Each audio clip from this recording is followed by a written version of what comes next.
జంజీ ఉద్యమం next level E20 petrol మీద పడుతుందని కూడా ఒక వార్తలు వస్తున్నాయి. అదే ప్రభుత్వం ఏం చెప్తుందంటే E20 బ్లెండింగ్ వల్ల దగ్గరగా 2 లక్షల కోట్ల రూపాయలు మనం మిగిల్చామనే విషయం చెప్తుంది. నిజంగా అదే నిజమైతే మన దేశంలో పెట్రోల్ రేట్లు ఎందుకు తగ్గించలేదు? ఆ మిగిలినటువంటి 2 లక్షల కోట్ల రూపాయలని వినియోగదారునికి ఎందుకు షేర్ చేయట్లేదు? E20 అనేటువంటిది ప్రభుత్వం స్పష్టంగా మేము 20% ఇథనాల్ను 80% పెట్రోల్ని బ్లెండ్ చేశామని ఇంతవరకు ఎక్కడ ప్రకటించలేదు.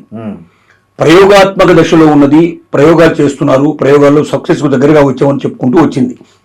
యాక్చువల్గా నితిన్ గడ్కరీ తను సొంతంగా తీసుకున్న నిర్ణయం ఇది. వాస్తవంగా తన కుమారుడు ఒక ఇథనాల్ ఫ్యాక్టరీ నడుపుతున్నాడు మహారాష్ట్రలో. అవును.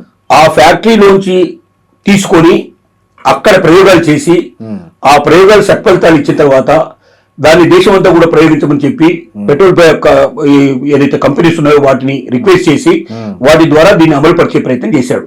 యాక్చువల్గా చాలా దేశాల్లో ఇప్పటికే దీన్ని అమలు చేశారు, చాలా అద్భుతమైన ఫలితాలు వచ్చాయి.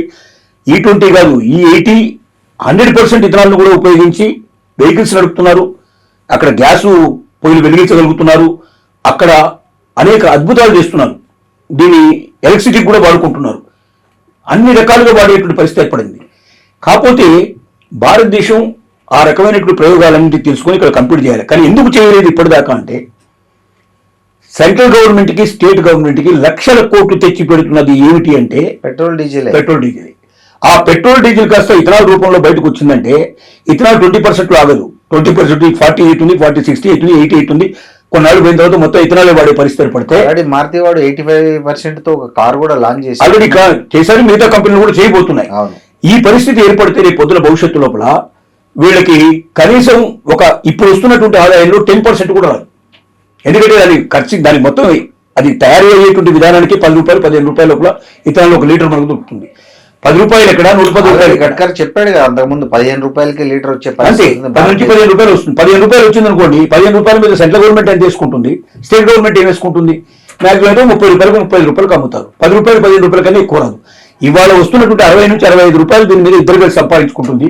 అప్పుడు 20 రూపాయల నుంచి 30 రూపాయలు ఇద్దరు కలిసి షేర్ చేసుకోవాల్సిన పరిస్థితి ఏర్పడుతుంది. అంటే స్టేట్ గవర్నమెంట్ సెంట్రల్ గవర్నమెంట్ యొక్క ఆదాయం గణనీయంగా పడిపోతుంది. కాబట్టి తమ యొక్క ఆదాయాలు గణనీయంగా పడిపోకుండా ఉండాలనే ఉద్దేశంతో ఇప్పటిదాకా దీన్ని పూర్తిగా అనౌన్స్మెంట్ పూర్తిగా చేయలేదు. అయితే అనధికారికంగా దీన్ని కలపడం స్టార్ట్ చేసి చాలా రోజుల నుంచి దీన్ని స్టార్ట్ చేశారు, నడుస్తూనే ఉంది. కొన్ని అక్కడక్కడ బండ్లలో కొంచెం తేడా వచ్చినట్టు కనబడుతుంది. కానీ వాస్తవంగా అయితే ఇథనాల్ వల్ల బండి లోపల మైలేజ్ తేడా వచ్చేటువంటి పెద్దగా ఉండదు, చాలా తక్కువ, 0.2% 0.3% లోపల తప్ప అంతకన్నా ఎక్కువగా తేడా ఉండదు. రెండోది, ఎక్కువ బర్నింగ్ సెన్సేషన్ ఉండటం వల్ల, దీంట్లో బర్నింగ్ కెపాసిటీ ఉండటం వల్ల తొందరగా ఈ బర్నింగ్ పెంచడం వల్ల బండి చాలా స్మూత్గా రన్ అయ్యేటువంటి అవకాశాలు కూడా దీనివల్ల ఉన్నాయి. దీనివల్ల ఇంకో వచ్చేటువంటి లాభం ఏమిటంటే, ముఖ్యంగా ఇథనాల్ వల్ల రైతులు విపరీతంగా లాభపడే అవకాశాలు ఉన్నాయి. ఇవాళ ఏదైతే వేస్టేజ్ వస్తుందో మొలాసిస్, ఈ వేస్టేజ్ అంటే మన పంటల వ్యర్థాలు అంటాము. ఈ పంట వ్యర్థాలన్నింటినీ ఏం చేస్తున్నారు, కాల్ చేసేసి దానివల్ల మొత్తం టోటల్ గా ఢిల్లీ పొల్యూషన్ చేసేసారు, మన హైదరాబాద్ పొల్యూషన్ చేస్తున్నారు, ఇంకా దేశం మొత్తం కూడా పొల్యూషన్ అయ్యే అవకాశాలు ఉన్నాయి. కానీ ఇదే వ్యర్థాలను తీసుకొచ్చి ఇథనాల్లో వాడితే ఇథనాల్ తయారవుతుంది. అంటే రైతులకి ఏదైతే పారబోయాలి లేకపోతే కాల్చేయాలనుకునేటువంటి పదార్థాలని వాళ్ళకి ఆదాయ వనరులుగా మార్చుకునే అవకాశం ఉంది. దీని లోపల ముఖ్యంగా చెరకు పిప్పి, అట్లాగే బియ్యం, మొక్కజొన్న ఇలాంటి వాటికి సంబంధించిన వేస్టేజ్ కానీ, బియ్యం నుంచి వచ్చే వేస్టేజ్ కానీ, ఇలాంటి అనేక రకాల వేస్టాల్ వ్యర్థాలు, తర్వాత కోసేసిన తర్వాత పంటకు సంబంధించిన వ్యర్థాలు, ఇవన్నీ ఉపయోగించి తయారు చేయొచ్చు. ప్రతి పల్లెటూరులో కూడా ఒక ఫ్యాక్టరీ స్టార్ట్ చేసే అవకాశం ఉంది. వేలాది మందికి ఉపాధి దొరికే అవకాశం ఉంది, లక్షలాది మందికి ఉపాధి దొరికే అవకాశం ఉంది. ఒకవైపున ఉపాధి కల్పన జరుగుతుంది, రెండో వైపున రైతులకి ఇప్పటిదాకా వ్యవసాయం దండగానే పరిస్థితి నుంచి వ్యవసాయం పండగనే పరిస్థితి ఏర్పడుతుంది. వ్యవసాయదారులతో సంతోషపడతారు, వాళ్ళకి అదనపు ఆదాయం వచ్చే అవకాశం ఏర్పడుతుంది. ఒకవేళ పంట లోపల సరిగ్గా రాకపోయినా ఈ వ్యర్థాల వల్ల వస్తుంది. తర్వాత అప్పుడప్పుడు మీకు అతివృష్టి అనావృష్టి వల్ల పంటలు నాశనం అవుతున్నాయి. ఆ నాశనమైన పంటలన్నీ కూడా మీకు మొలాసిస్లో వీటిలో అంటే దీనికి సంబంధించిన ఇతరాల్లో ఉపయోగపడుతుంది.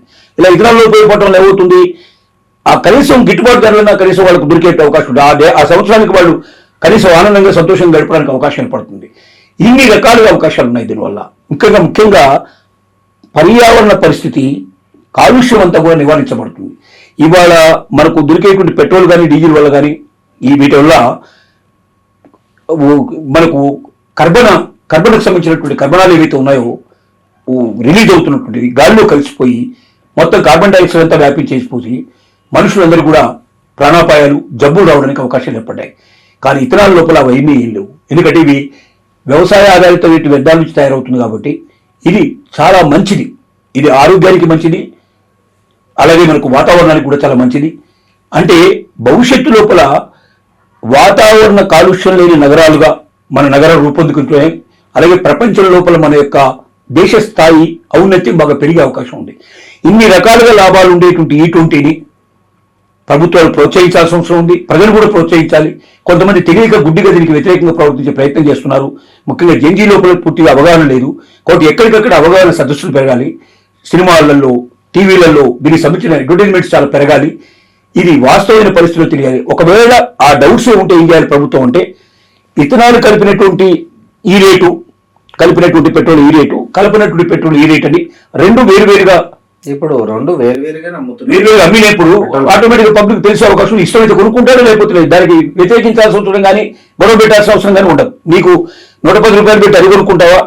ఇది రేటు తగ్గించి 80 రూపాయలు 70 రూపాయలు పెడితే, దీన్ని తక్కువ రేటు పెడితే ఆటోమేటిక్గా పబ్లిక్ అలవాటు పడతారు. త్వరలోనే పబ్లిక్ తెలిసిపోతుంది. తర్వాత ఈ ప్రాబ్లమ్స్ అన్నిటి నుంచి బయటపడే అవకాశం ఉంది.